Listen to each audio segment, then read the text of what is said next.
Proses pembagian pisang Rojo Sewu oleh Bapak Ari Subekti. Testimoni, gimana rasanya Bapak Fajar Maghrib? Fajar kok maghrib, Fajar ya terbit. Fajar Maghrib. Fajar maghrib.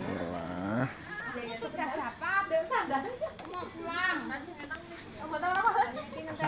Gimana Bapak? Kok langsung delep?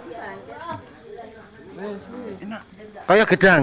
Ya genah gedang. Oh alah. Gedang. Wow. Ban Pak Teruso.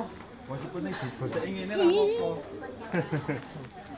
HP-ku oh, besoknya dadi spiral. Pisang Rojo Sewu. Coba dihitung Bapak Ari. Apakah sejumlah 1000? Ora sempet. Ora sempet. Yang ketiga je tante niki wis ditutup iki piye.